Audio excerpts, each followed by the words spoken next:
Good morning, YouTubers. This is Steve Bradley coming to you from the God Loves People YouTube channel, and this is a brief introduction to the Sermon on the Mount. Here is what we read in Matthew chapter 4, verse 25.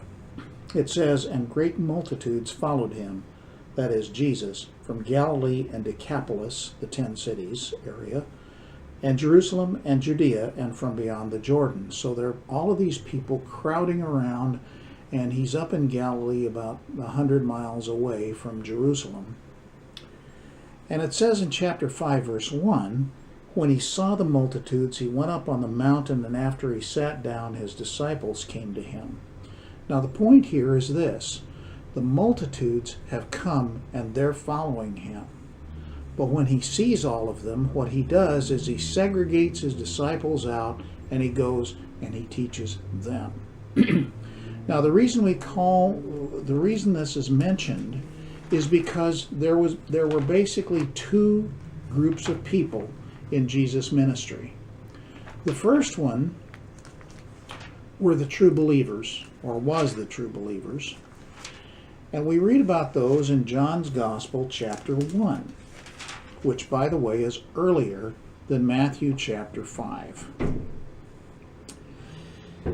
John the Baptist says this about this situation. "The next day, John was standing with two of his disciples, and he looked upon Jesus as he walked, and he said, 'Behold, the Lamb of God.'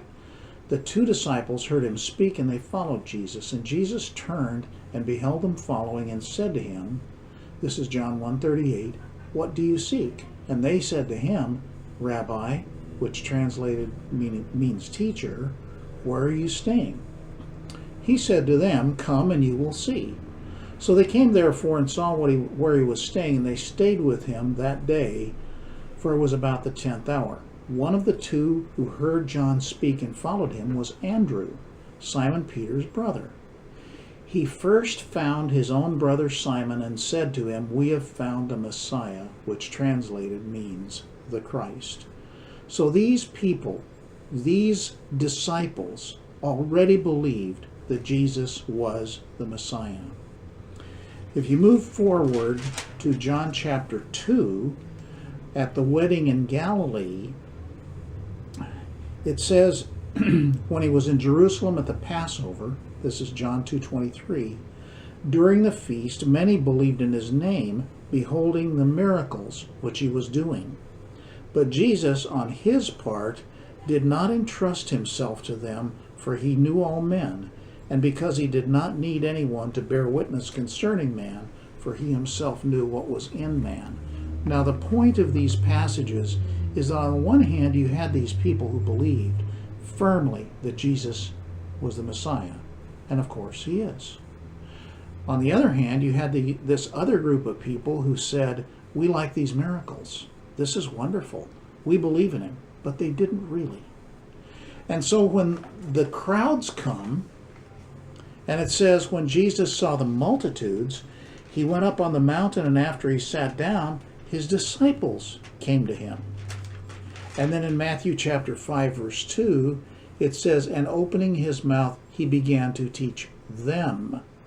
So this Sermon on the Mount is a teaching for the people who already believe, which tells us that the Sermon on the Mount is not a way to become a Christian. It tells us that you become a Christian, and then because you are a Christian, the Sermon on the Mount becomes your life. Now in a later video, we will study the Beatitudes and how they relate to other passages in the New Testament. But let me give you a little heads up. The Beatitudes are very much like the fruit of the Spirit. Just begin to think of that in your head, because we're going to look at that in one of the next videos. Hope you're having a great day, and I hope God blesses you and gives you a wonderful, wonderful time in His Word.